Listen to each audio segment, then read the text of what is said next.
Assalamualaikum warahmatullahi wabarakatuh. Salam sejahtera bagi kita semua. Perkenalkan, nama saya Ziana Mumtaza. Pada kesempatan kali ini saya akan mempresentasikan hasil analisis jurnal ilmiah mata kuliah dasar-dasar metodologi penelitian, di mana mata kuliah ini diampuh oleh Ibu Iva Silviana MPD.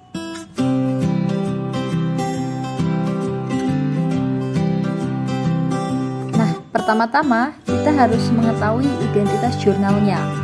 Di sini nama jurnalnya adalah Jurnal Riset Pendidikan Kimia, volume 19, nomor 1, halaman 117 sampai 127, tahun terbit 2014, judul jurnal Pengembangan Tes Diagnostik Tutor untuk mengidentifikasi miskonsepsi pada materi kimia siswa SMA.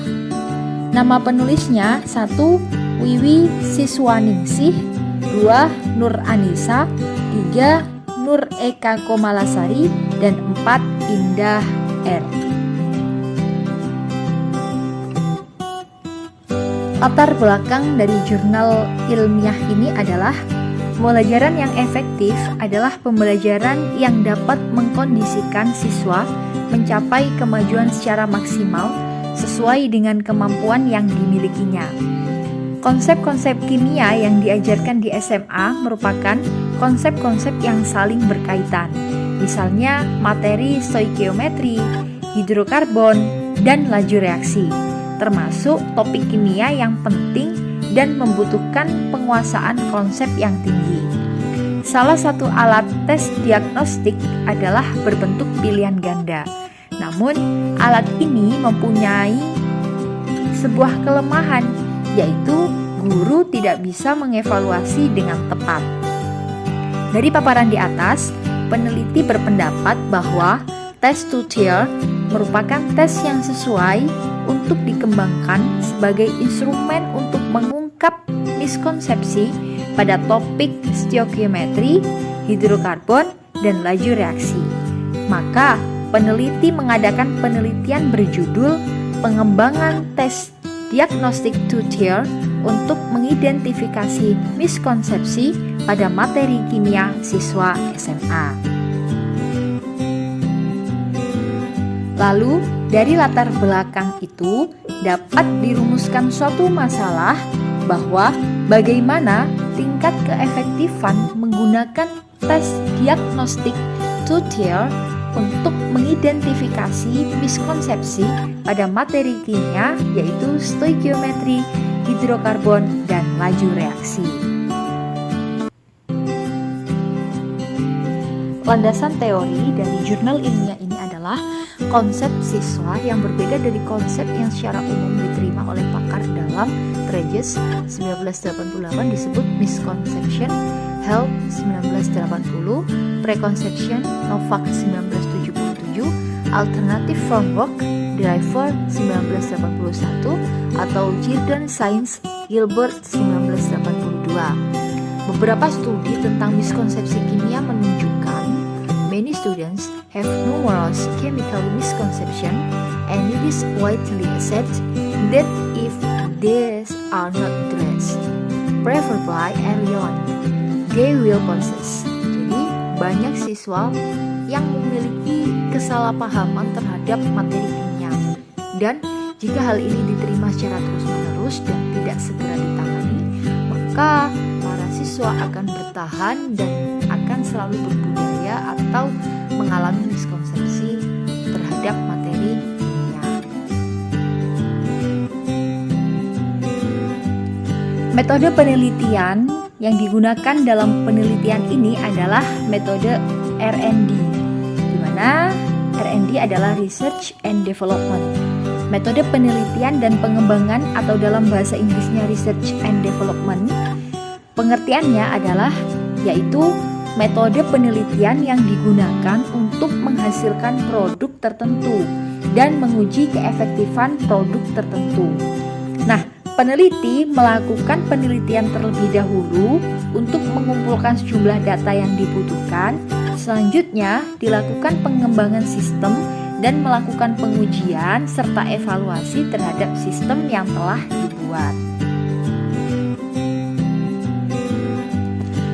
Hasil dari jurnal ilmiah adalah menggunakan tes diagnostik two-tier untuk mengidentifikasi miskonsepsi pada materi kimia, stoikiometri, hidrokarbon, dan laju reaksi adalah efektif. Karena dengannya, pendidik jadi mengetahui materi-materi apa saja yang menyebabkan miskonsepsi. Pada materi stoikiometri, nilai reliabilitas diperoleh 0,51 dengan kategori cukup. Pada materi hidrokarbon dan laju reaksi, nilai reliabilitas dihitung berdasarkan persamaan KR20. Berdasarkan perhitungan reliabilitas, diperoleh nilai reliabilitas keseluruhan untuk tes yang dikembangkan pada materi hidrokarbon sebesar 0,749. Pada materi laju reaksi, diperoleh nilai reliabilitas sebesar 0,725. Reliabilitas butir soal yang dikembangkan pada materi hidrokarbon dan laju reaksi termasuk ke dalam kategori yang tinggi. Butir soal yang telah memenuhi kriteria baik dari segi validitas maupun reliabilitas kemudian diaplikasikan untuk mengidentifikasi miskonsepsi siswa pada materi stoikiometri, hidrokarbon, dan laju reaksi.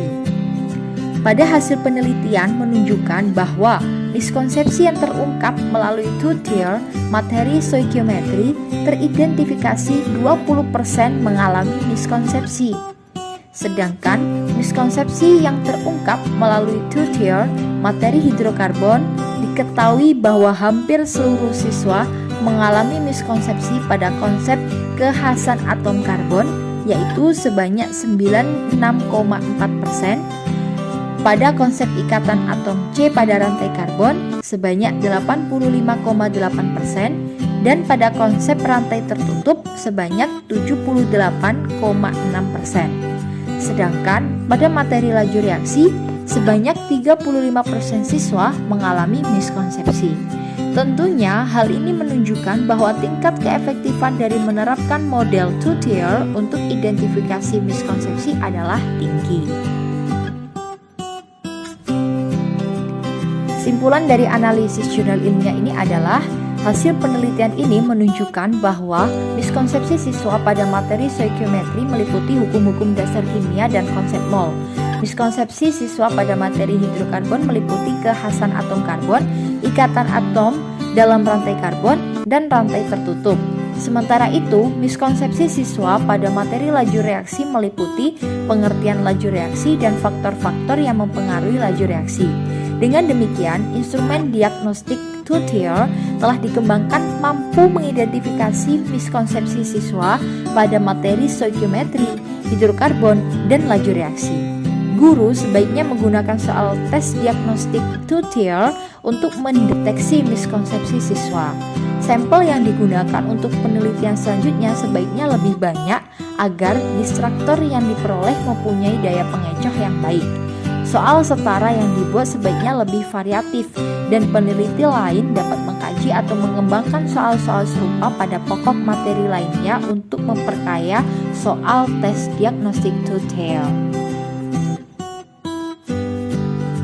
Demikianlah analisis jurnal ilmiah. Terima kasih telah menonton video ini. Mohon maaf atas segala kesalahan. Wassalamualaikum warahmatullahi wabarakatuh.